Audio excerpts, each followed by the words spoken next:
Hello और एक बार फिर से आप सभी का बहुत बहुत स्वागत करता हूं अपने यूट्यूब चैनल में। दोस्तों आज हम लोग बात करेंगे गंगा नदी के अपवाह तंत्र के बारे में, यानी कि ड्रेनेज सिस्टम ऑफ इंडिया के बारे में।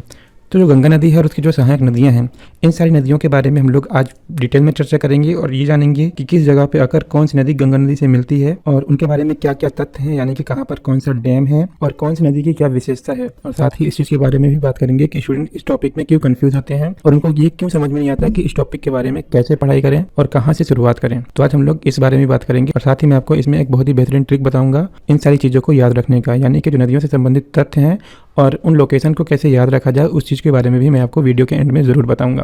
तो चलिए आज की क्लास शुरू करते हैं।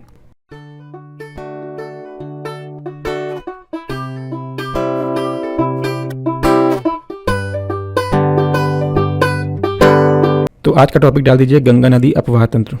सबसे पहले एक सामान्य सा परिचय। गंगा नदी भारत के उत्तराखंड राज्य के उत्तरकाशी जिले के गंगोत्री या गौमुख ग्लेशियर से निकलती है। ओके, तो जो गंगा नदी है वो उत्तराखंड में एक ज़िला है उत्तरकाशी, और उस ज़िले में ग्लेशियर पाया जाता है। और जो ग्लेशियर होता है वो एक तरह से बर्फ़ का पहाड़ होता है और इस ग्लेशियर से गंगा नदी निकलती है, यानी कि जो उद्गम क्षेत्र है वो गंगा नदी का है, गौमुख ग्लेशियर। ठीक है, और यहाँ से गंगा नदी निकलती है और यहाँ से निकलने के बाद उत्तराखंड में प्रवाहित होती है, जहाँ इसे भागीरथी नदी कहते हैं। यानी कि गंगा नदी जब अपने ओरिजिन पॉइंट से निकलती है तो शुरुआत में इसे गंगा नदी नहीं कहते हैं, बल्कि उत्तराखंड में इसे भागीरथी नाम से जाना जाता है। तो शुरुआत में जो गंगा नदी का नाम है वो भागीरथी है। भागीरथी नदी में एक मुख्य बांध स्थित है जिसका नाम टेहरी या केहरी बांध है। ठीक है, तो कहीं कहीं आपको टेहरी मिल जाएगा और कहीं कहीं आपको केहरी मिल जाएगा, तो आप दोनों नाम भी याद रख सकते हैं। तो ये जो एक मुख्य बांध है वो गंगा नदी पर सबसे पहले स्थित है, और ये जो केहरी बांध का जो क्षेत्र है यहीं पर जो गंगा नदी है वो भिलंगाना नदी से मिलती है और दोनों मिल जाती हैं। फिर उसके बाद ये जो है आगे प्रवाहित होती हैं। इसके बाद दूसरा पॉइंट है देवप्रयाग। ठीक है, तो देवप्रयाग ये एक ऐसा पॉइंट है। एक्चुअली एक काम करते हैं, पहले इसी चीज़ को हम लोग पहला जो पॉइंट है इसको मैप पे देख लेते हैं।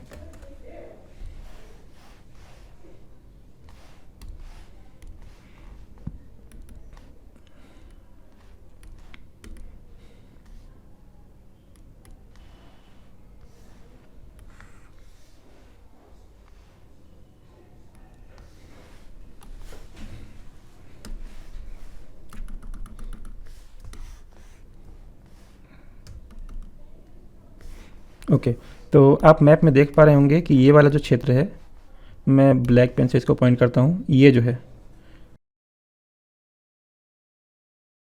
ये हमारा उत्तराखंड राज्य का क्षेत्र है और यहाँ पर एक ज़िला है उत्तरकाशी, और यहाँ से जो है गंगा नदी निकलती है। और ये गंगा नदी यहाँ पर निकलकर जब उत्तराखंड में होती है तो इसको भागीरथी बोला जाता है। और भागीरथी नदी पर एक पॉइंट पर इससे भिलंगाना नदी मिलती है, और जब ये भिलंगाना नदी मिलती है तो ये दोनों जो होती हैं एक साथ मिलकर प्रवाहित होती हैं आगे की ओर, और ये फिर हरिद्वार पहुंचती हैं। ओके,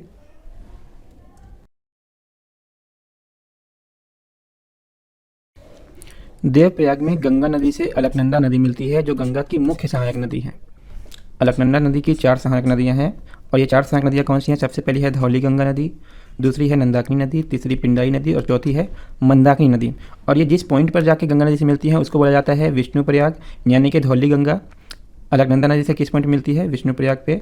नंदाकिनी मिलती है नंदप्रयाग पे, पिंडाई नदी मिलती है कर्णप्रयाग पे, और जो मंदाकिनी नदी है वो मिलती है रुद्रप्रयाग पे, और जो गंगा नदी है वो मिलती है देवप्रयाग पे। ठीक है, इसको अब अपन मैप में देख लेते हैं सबसे पहले।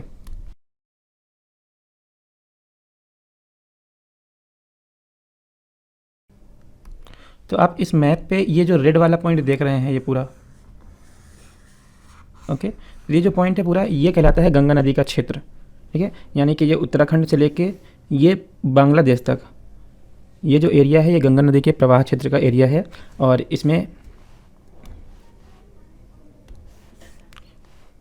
ये वाला जो एरिया है, ये एरिया जो है ये उत्तराखंड का उत्तरकाशी जिला है, और ये जो आप स्ट्रक्चर देख रहे हैं इसको आप गंगोत्री या गौमुख ग्लेशियर बोल सकते हैं। ठीक है, इसके बाद ये जो नदी है यहाँ से ये यहाँ तक प्रवाहित होती है, जहाँ पर इसे भागीरथी नदी बोला जाता है। और फिर इस पॉइंट पे आकर एक यहाँ पर डैम पाया जाता है, इसे टेहरी या केहरी डैम बोला जाता है। ठीक है, इसके बाद ये उत्तराखंड में प्रवाहित होती है, और प्रवाहित होते हुए ये यहाँ पर देवप्रयाग पहुँचती है। ये देवप्रयाग जो है यहाँ से अलकनंदा नदी मिलती है यहाँ पर। ओके, और जो अलकनंदा नदी है उसकी 4 सहायक नदियाँ हैं। सबसे पहली है धौली गंगा, और ये मिलती है इस पॉइंट पे, और इस पॉइंट को बोला जाता है विष्णुप्रयाग। ओके। इसके बाद दूसरी नदी है नंदाकिनी नदी, और ये जो नंदाकिनी नदी है ये अलकनंदा नदी से ये दूसरे नंबर के पॉइंट पे मिलती है, जिसको बोला जाता है नंद प्रयाग। तीसरी नदी है पिंडारी नदी, ये जो आप वाइट लाइन देख रहे हैं ये पिंडारी नदी का क्षेत्र है, और ये इस पॉइंट पे जाकर अलकनंदा नदी से मिलती है, और इस पॉइंट को बोला जाता है कर्णप्रयाग। इसके बाद चौथी नदी है इसकी सहायक नदी, और वो है मंदाकिनी नदी, और मंदाकिनी नदी अलकनंदा नदी से जिस पॉइंट पर जाके मिलती है उसको बोला जाता है रुद्रप्रयाग। ओके। इसके बाद जो ये अलकनंदा नदी है ये मिलती है गंगा नदी में इस पॉइंट पे, और इस पॉइंट को बोला जाता है देवप्रयाग। ओके। तो ये वाला जो पॉइंट देख रहे हैं आप 5 नंबर का, ये है देवप्रयाग, और देवप्रयाग के बाद यहाँ पर हरिद्वार है ये वाला पॉइंट। तो ये वाला जो पूरा एरिया है, ओके, यानी कि जो ये वाला पूरा एरिया है ये एक पहाड़ी एरिया है, ठीक है। यानी कि यहाँ पर जो हिमालय क्षेत्र है उसका जो हिली एरिया है वो यहाँ तक आता है उत्तराखंड तक, और ये जब हरिद्वार पार होती है यहाँ से तो इसके बाद यहाँ से ये मैदानी क्षेत्र में प्रवेश कर जाती है, यानी कि यहाँ से इसके बाद ये मैदानी क्षेत्र में आ जाती है।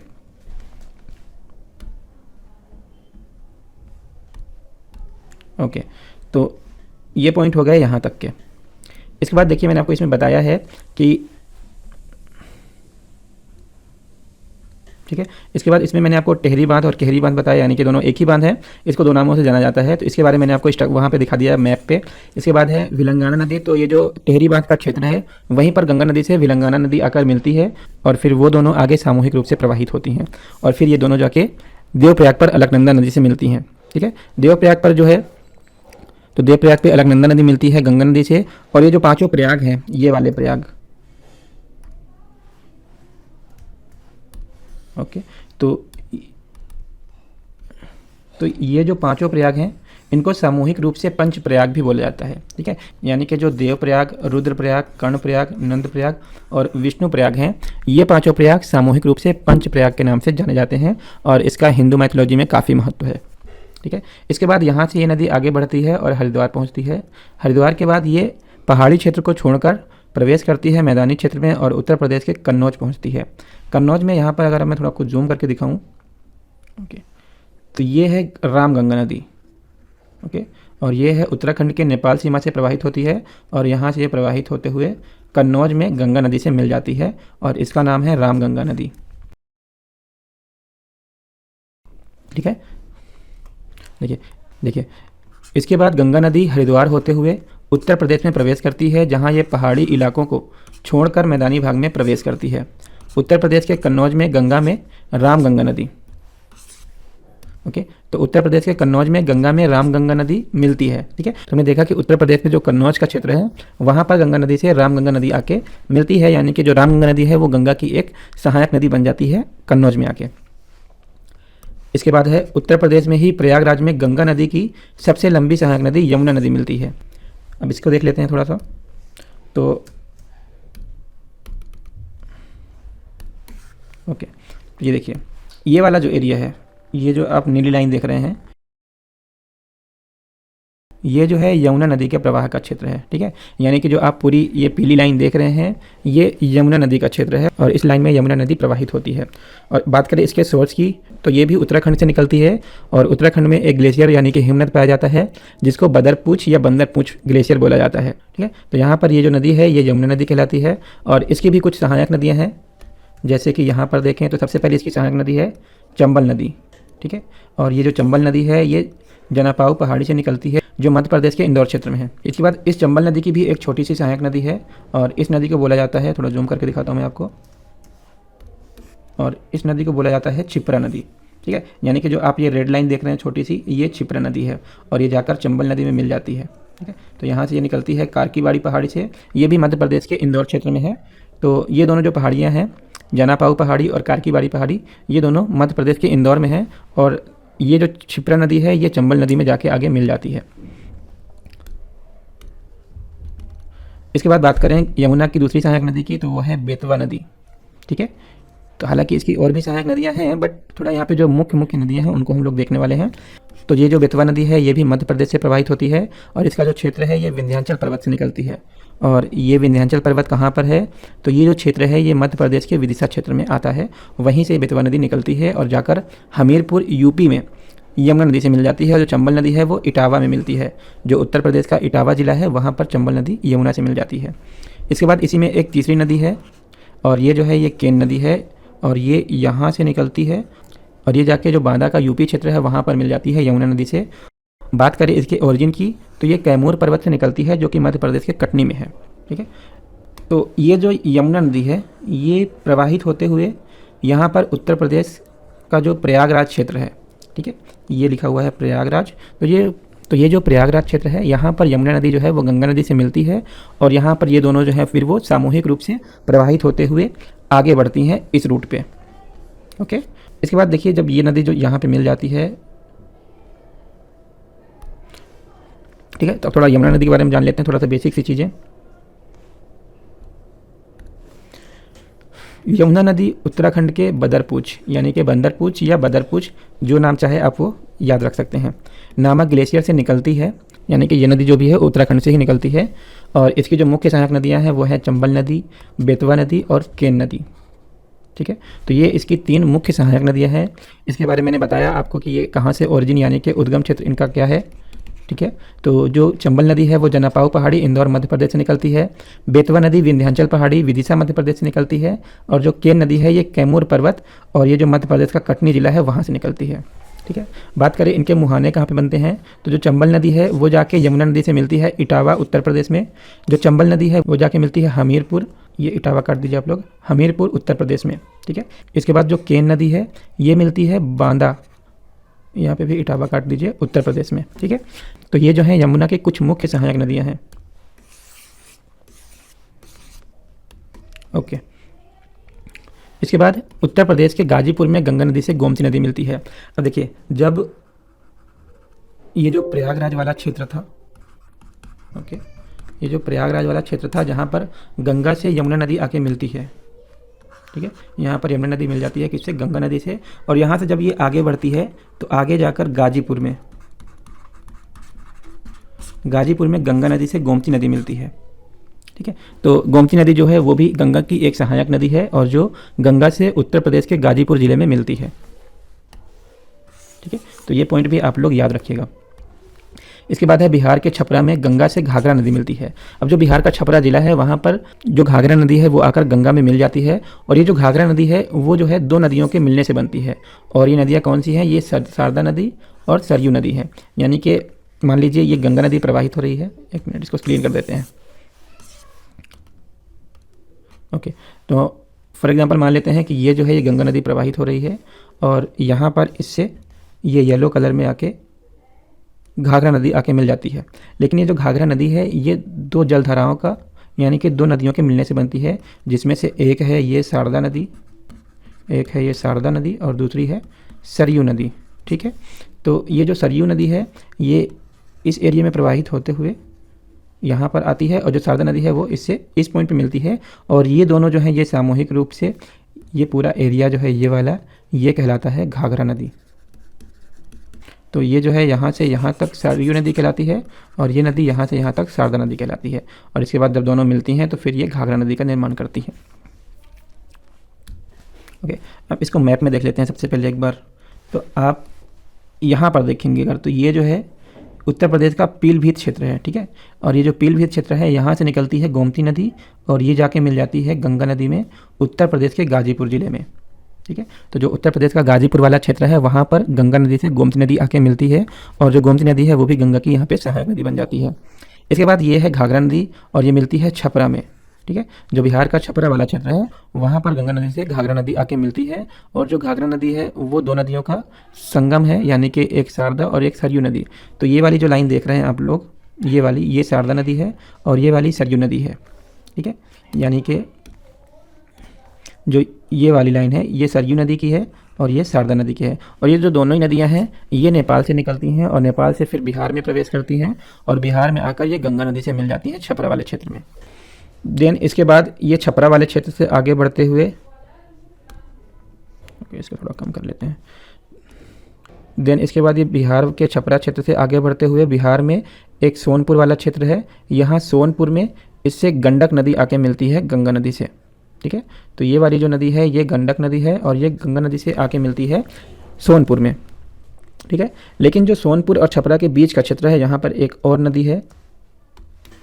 तो ये वाली जो लाइन आप देख रहे हैं, ये दो नदियां हैं एक्चुअल में। जो ये येलो वाला भाग है ये कहलाता है सोन नदी का, और ये जो लाइट में वाइट कलर का देख रहे हैं ये नर्मदा नदी है। और ये वाला जो पॉइंट है ये मध्य प्रदेश का अमरकंटक क्षेत्र है। ठीक है, इसको थोड़ा जूम इन करते हैं। ओके, जो ये वाला क्षेत्र है ये कहलाता है अमरकंटक, और ये जो अमरकंटक है ये मध्य प्रदेश के अनूपपुर ज़िले में आता है। ठीक है, तो यहाँ पर एक जगह है अमरकंटक, और अमरकंटक से दो नदियाँ निकलती हैं। एक जो है ये सोन नदी है, ये जाके मिलती है गंगा नदी में, और ये दूसरी तरफ है नर्मदा नदी। तो ये जो है मध्य प्रदेश से गुजरात पहुँचती है, और गुजरात जाने के बाद एक सेकेंड, और ये गुजरात जाने के बाद यहाँ पर खंभात की खाड़ी जो अरब सागर का क्षेत्र है वहाँ जाकर ये अरब सागर में मिल जाती है। ठीक है, और ये जो नर्मदा नदी है यहाँ पर इसके एक बांध है जिसको बोला जाता है सरदार सरोवर बांध। और इसके बाद जो ये वाला क्षेत्र आप देख रहे हैं, ये वाला, ये जो है ये सोन नदी का क्षेत्र है, और ये गंगा में जाके मिल जाती है, और इसमें भी एक बांध स्थित है। और ये वाला जो बांध है ये कहलाता है रिहंद बांध, जो कि यूपी में है। ओके, तो इस चीज़ को भी आप लोग ज़रूर याद रखिएगा।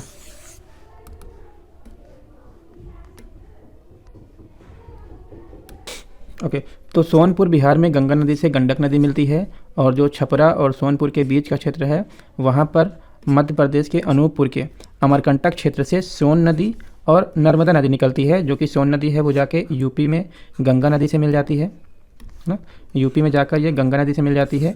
और जो नर्मदा नदी है वो गुजरात की तरफ जाते हुए अरब सागर में खंभात की खाड़ी से प्रवेश कर जाती है अरब सागर में। ठीक है, यानी कि ये अरब सागर में मिल जाती है, और जो सोन नदी है वो गंगा नदी में मिल जाती है। ठीक है, सोन गंगा की सहायक नदी है, और इस नदी पर उत्तर प्रदेश में रिहंद बांध स्थित है। ठीक है, तो मैंने आपको रिहंद बांध के बारे में बता दिया है। इसके बाद है यहाँ पर नर्मदा नदी मध्य प्रदेश की सबसे लंबी नदी है, और इस नदी पर एक मुख्य बांध स्थित है जिसे सरदार सरोवर बांध कहते हैं। तो मैंने इसके बारे में भी आपको बता दिया है। इसके बाद है नर्मदा नदी मध्य प्रदेश से गुजरात में प्रवेश करती है और खंभात की खाड़ी में प्रवेश कर लेती है।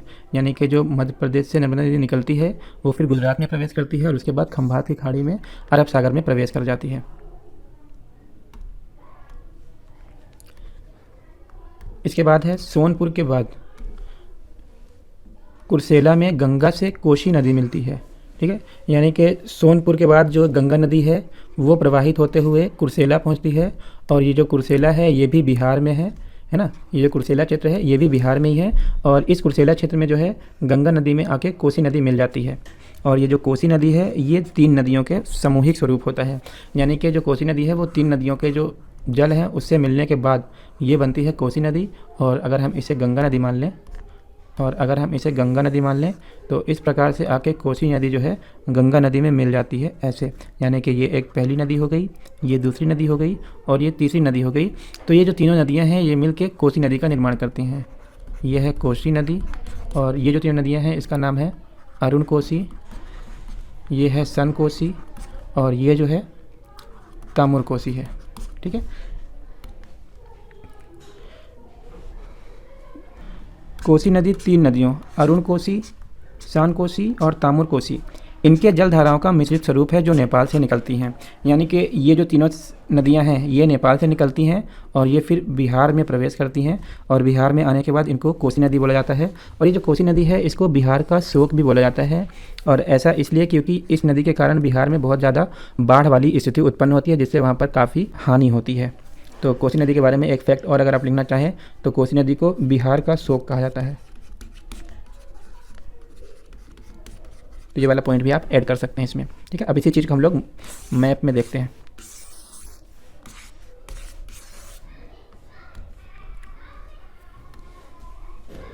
ओके, तो ये वाला जो पॉइंट है ये कोसी नदी कहलाती है, और ये जो कोसी नदी है वो तीन नदियों के संगम से बनती है। मैंने आपको बता दिया पहले ही।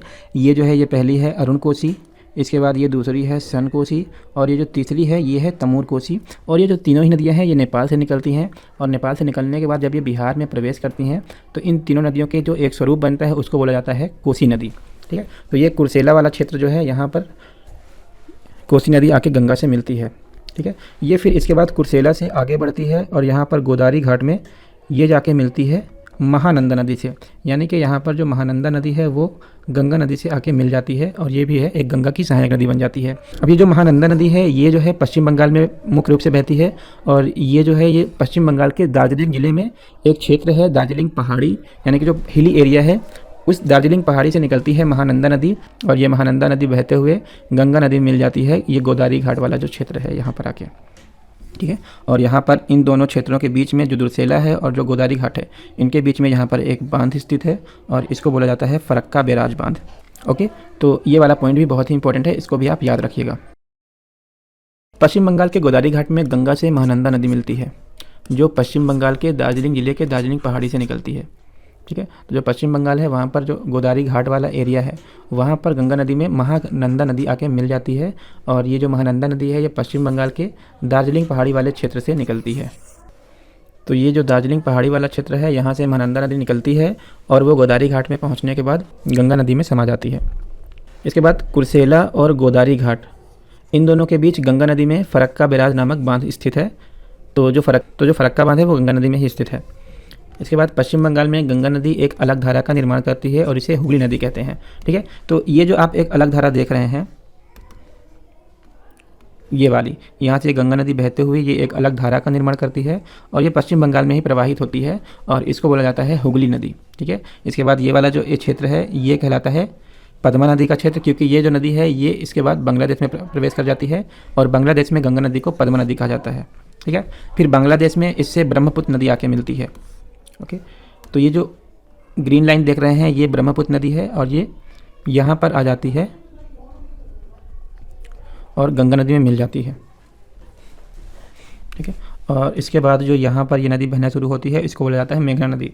एक्चुअली यहाँ पे ये सुधार लीजिए आप लोग, तो ये पद्मा नदी को आप कट कर दीजिए और यहाँ पर लिख लीजिए मेघना नदी। और ये जो मेघना नदी है इसके बाद आगे बहते हुए यहाँ पर बांग्लादेश में बंगाल की खाड़ी में गिर जाती है और यहाँ पर बांग्लादेश में ये एक सुंदरवन डेल्टा क्षेत्र का निर्माण करती है जिसका विस्तार बांग्लादेश और भारत दोनों जगह है। तो ये जो सुंदरवन डेल्टा है ये विश्व का सबसे बड़ा नदी डेल्टा है, ठीक है। तो इसको आप ज़रूर याद रखिएगा सुंदरवन डेल्टा को। इसकी मैं कुछ इमेज दिखाना चाहूँगा आपको। ओके, सबसे पहले ये देख लीजिए आप लोग, ये जो है फरक्का बैराज बांध है, ठीक है, जिसको मैंने आपको बताया कि जो फरक्का बैराज बांध है पश्चिम बंगाल में, तो ये जो है फरक्का बैराज बांध है जो कि गंगा नदी पर स्थित है। इसके बाद ये वाला जो बांध है ये है टेहरी बांध जो कि उत्तराखंड में है, गंगा नदी पे स्थित है ये, है ना। और इसके बाद आपको जो मैं मेन चीज़ दिखाने वाला था वो ये है, ये वाला, ये है आपका सुंदरवन डेल्टा वाला क्षेत्र, है ना। तो ये जो आप देख रहे हैं ये नदी काट काट के जो क्षेत्र होता है वो नदियाँ जो है बह बह के वो इस क्षेत्र को काट देती हैं और जो नदियाँ अवसाद लाती हैं उसको यहाँ पर अपने आजू बाजू क्या करती हैं, हर जगह निक्षेपित कर देती हैं। इनसे जो है एक बहुत ही ज़्यादा उपजाऊ क्षेत्र का निर्माण होता है जिसे डेल्टा बोला जाता है। और ये जो डेल्टा है ये इसकी जो संरचना होती है वो त्रिकोणमितीय होती है। ओके, और जो सुंदरवन डेल्टा है वहाँ पर एक महत्वपूर्ण चीज़ है, जो बंगाल टाइगर का अगर आपने नाम सुना होगा, जो बंगाल टाइगर है वो यहीं पर पाया जाता है ना। तो बंगाल टाइगर भी जो है वो सुंदरवन में ही पाए जाते हैं और ये जो है इंसानों का शिकार करने वाले जानवर होते हैं। और एक और चीज़, और ये जो है ये Bengal tiger, okay, so this is Bengal tiger. और ये जो है नरभक्षी होते हैं। ये देखिए इस तरह से इन नदियों की, ये जो सुंदरवन के क्षेत्र हैं, इन नदियों के क्षेत्र के किनारे में ऐसे वनस्पतियों का निर्माण होता है। तो ये देखिए जिस तरह से नदियाँ अपने साथ अवसाद जो निक्षेपित करती हैं उनके जमने से यहाँ पर देखिए ऐसे वनस्पतियों का उत्पादन होता है, ये अपने आप ही ग्रो हो जाती हैं।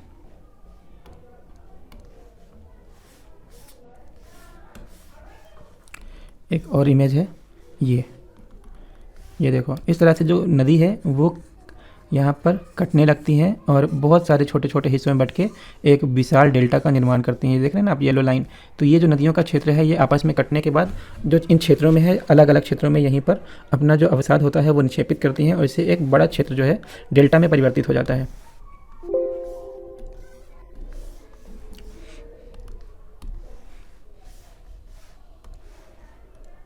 और एक चीज़ और, अगर आपको सुंदरवन के बारे में और ज़्यादा जानना हो या देखना हो कैसा है, तो एक ये मूवी आई थी, इसको आप देख लीजिएगा। ये एक्चुअली बंगाल टाइगर पे ही बनाई गई थी और उसके शिकार पे, हंटिंग पे बनाई गई थी, तो आप इसको भी देख सकते हैं।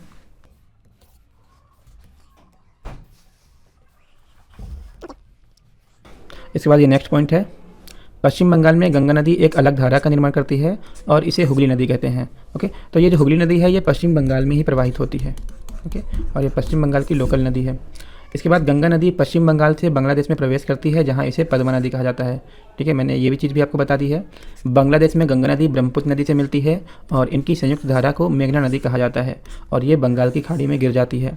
और यह जब बंगाल की खाड़ी में गिरती है तो गिरने से पहले एक डेल्टा का निर्माण करती है, जिसे सुंदरवन डेल्टा कहते हैं। ठीक है, और अब इसके बाद कुछ इंपॉर्टेंट तथ्य देख लेते हैं, यानी कि कुछ इंपॉर्टेंट फैक्ट्स जो गंगा नदी से संबंधित है उसको देख लेते हैं। तो सबसे पहले देखेंगे कि इसका जो उद्गम स्थल है वो क्या है। तो मैंने आपको बताया कि गौमुख ग्लेशियर से निकलती है और ये जो गौमुख ग्लेशियर है वो उत्तराखंड के उत्तरकाशी जिले में है। ठीक है, इसके विस्तार की बात करें तो ये 5 राज्यों में बहती है। सबसे पहला है उत्तराखंड, फिर उत्तर प्रदेश, यूपी, बिहार, झारखंड और वेस्ट बंगाल यानी कि पश्चिम बंगाल। ठीक है, तो इसका शॉर्ट फॉर्म लिखा है मैंने, उत्तराखंड का यूके, उत्तर प्रदेश का यूपी, बिहार का BH, झारखंड का JH और पश्चिम बंगाल का WB यानी कि वेस्ट बंगाल। इसके बाद ये पहुंच जाती है बांग्लादेश में। तो अगर क्वेश्चन है कि गंगा नदी भारत के कितने राज्यों में बहती है, तो आपका आंसर होगा 5 राज्यों में। इसके बाद इसकी लंबाई की बात करें तो इसकी जो ओवरऑल लंबाई है उत्तराखंड से बांग्लादेश तक की, तो ये है 2525 किलोमीटर की। ओके, तो ये जो लंबाई है ये 2525 किलोमीटर की है। और अगर बात करें कि इसकी लंबाई भारत में कितनी है ओवरऑल, तो उत्तराखंड से पश्चिम बंगाल की जो लंबाई है वो है 2071 किलोमीटर।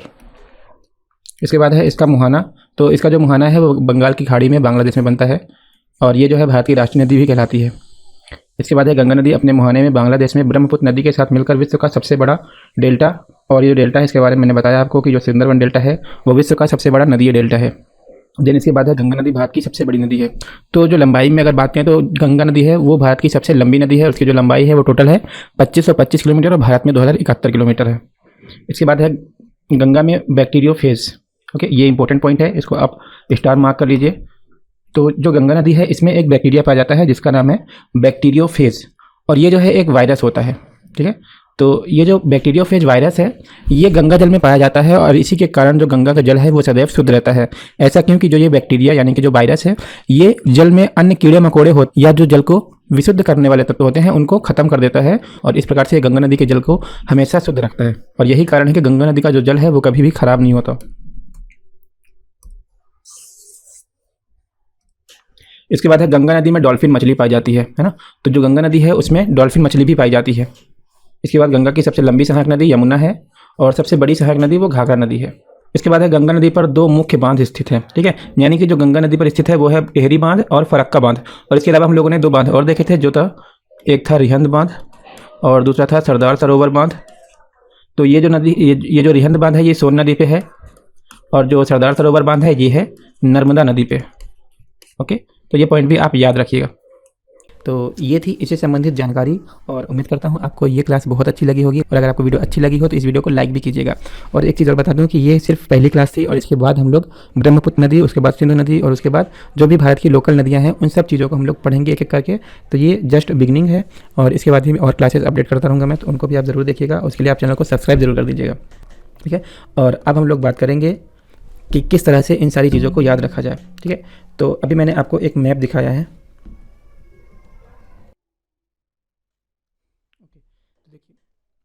ओके, तो अब बताता हूँ मैं आपको कि इस चीज़ को कैसे याद रखना है, कैसे इसकी प्रैक्टिस करनी है। सबसे पहले आपको करना क्या है कि आपको एक लोकेशन ड्रॉ करना है यहाँ पर उत्तराखंड वाला, और इसको बनाने के बाद आपको ये पूरी लाइन जो है गंगा नदी वाला जो क्षेत्र है इसको ड्रॉ कर लेना है। ठीक है, इसके बाद आपको कम से कम 5 से 6 बार इसकी प्रैक्टिस करनी है कि यहाँ पर किस किस पॉइंट पे कौन कौन सा एरिया है। जैसे यहाँ पर जो है ये देवप्रयाग है, इसके बाद हरिद्वार, इसके बाद कन्नौज, इसके बाद देवप्रयाग, गाजीपुर, छपरा, सोनपुर, दुर्सेला, गोदारी घाट। ठीक है, तो इन सारे पॉइंट को आपको कम से कम ये लाइन बनाकर 5 से 6 बार ट्राई करना है। इसके बाद आपको दूसरा प्रैक्टिस करना है यमुना नदी का, और यमुना नदी और अलकनंदा नदी इन दोनों को एक साथ प्रैक्टिस करना है। इससे आपकी जो होगी, जो याद करने की पावर है ना दिमाग की, वो बूस्ट होगी और आपको ऑटोमेटिक ये सारी चीज़ें जो हैं पॉइंट टू पॉइंट याद हो जाएंगी। और आप इसको ऐसे याद कर लीजिए कि जो यमुना नदी है उस पर 3 पॉइंट ड्रॉ करने हैं, जिसमें से पहला है इटावा, दूसरा हमीरपुर, तीसरा बांदा। ठीक है, ऐसे ही यहाँ पर भी जो 4 पॉइंट है इनको पॉइंट आउट करना है और यहाँ पर इनको पॉइंट आउट करने के बाद फिर यहाँ पर नदी ड्रॉ करना है। ठीक है, ये जो नदियाँ हैं इनको ड्रॉ करना है, इनको नाम देना है और इनको भी ऐसे ही जब कम से कम 5 से 6 बार प्रैक्टिस करनी है। आपको अभी बात जो है वो ओवरफ्लो हो रही होगी, लेकिन जब आप ये चीज़ें प्रैक्टिस करेंगे तो आप यकीन मानिए आपको बहुत ही आसानी से ये चीज़ें याद हो जाएंगी। तो एक बार मेरी बातों पर भरोसा करते हुए इस चीज़ को ज़रूर ट्राई करना, बहुत ही यूज़फुल है। और इसके लिए सबसे ज़्यादा ज़रूरी है कि आपको मैप की प्रैक्टिस होनी चाहिए। ठीक है, जैसे कि ये एक मैप है, ठीक है। अब इस पर देखिए आपके उत्तराखंड कहाँ पर है, उत्तराखंड ये है, ठीक है, ये वाला जो एरिया है उत्तराखंड है, ठीक है ना। इसके बाद उत्तराखंड के बाद गंगा नदी कहाँ जाती है, उत्तर प्रदेश, उत्तर प्रदेश जाने के बाद बिहार, बिहार जाने के बाद झारखंड, झारखंड के बाद वेस्ट बंगाल और फिर ब्रह्मपुत्र नदी, उसके बाद जाती है बंगाल की खाड़ी में। देखिए इसका कर्व कैसे बन रहा है, ऐसे जाने के बाद फिर ऐसा और ऐसा। अब देखिए यहाँ पर कैसा कर्व है, यहाँ पे भी सेम वैसे ही है, मिलता जुलता, ये ऐसे जा रहा है, ऐसा जाने के बाद ऐसा हो गया है, ठीक है। तो ये जो है आपको मैप की थोड़ी प्रैक्टिस करनी पड़ेगी और जब मैप आपके दिमाग में घुस जाएगा उसके बाद जो है ये बहुत ही आसानी से आप याद कर सकते हो, ठीक है। और मैपिंग क्लास हम लोग आगे ज़रूर करेंगे, तो उससे पहले आपको थोड़ा खुद से मेहनत करनी पड़ेगी और आपको इन चीज़ों को ज़रूर याद रखनी है कि कौन सा स्टेट कहाँ पर है। जैसे ये उत्तराखंड हो गया, उत्तराखंड के नीचे दिल्ली, फिर उत्तर प्रदेश, फिर बिहार, फिर झारखंड, फिर वेस्ट बंगाल, फिर ये बांग्लादेश, ठीक है ना। इसके जो नीचे का एरिया है ये कहलाता है बंगाल की खाड़ी, ये वाला जो एरिया है ये कहलाता है खंभात की खाड़ी और ये जो पूरा एरिया है ये अरब सागर कहलाता है, ठीक है। तो ये सारी जो स्टेट है इनको याद रखना पड़ेगा आपको, ठीक है ना। और ऐसे ही इन सबको ड्रॉ करते हुए आप जब इनकी प्रैक्टिस हो जाए अच्छे से 5-6 बार, फिर इसके बाद आप आगे बढ़िए ये वाली लाइन पे और यहाँ पर देखिए आपको सिर्फ इतनी सी चीज़ याद रखनी है कि यहाँ पर सिर्फ 5 लाइनें हैं, 1 2 3 4 5, ठीक है। यहाँ पर कितनी है, 1 2 3, यहाँ पर 1 2 3 और एक ये 4, ठीक है ना। तो अगर आप इसको बहुत अच्छे तरीके से अगर याद रखना चाहते हैं तो देखिए इधर 3 लाइनें हैं, इधर 4 हैं और इधर जो है 5 लाइनें हैं।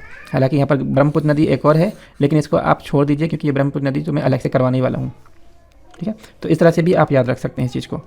देखिए फिर आप इसकी प्रैक्टिस करेंगे, गोमती नदी, घाघरा नदी, एक यहाँ पर और नदी है रामगंगा नदी, इसकी भी कर लीजिए। इसके बाद है गंडक नदी और फिर ये 3 जो नदियाँ हैं ये मिलकर बनाती हैं कोसी नदी, ठीक है ना। और यहाँ पर जो घाघरा नदी है ये भी 2 धाराओं से मिलकर बनती है। तो ये चीज़ जब आप कम से कम 8 बार 10 बार प्रैक्टिस करेंगे पूरा ओवरऑल, तो आप यकीन मानो आपके दिमाग में चीज़ें एकदम फोटो की तरह छप जाएंगी और आप इस चीज़ को भुलाना चाहेंगे तो भी 15 से 20 दिन में भूलेंगे, भुलाना चाहेंगे तो, और अगर नहीं भुलाना चाहेंगे 15-20 दिन में एक बार प्रैक्टिस करेंगे तो भी आपको चीज़ें पूरी तरह से याद रहेंगी, ठीक है। तो उम्मीद करता हूँ आपको ये टिप्स ज़रूर अच्छी लगी होगी और आप इसको ज़रूर अप्लाई कीजिएगा तभी इसका बेनिफिट होगा।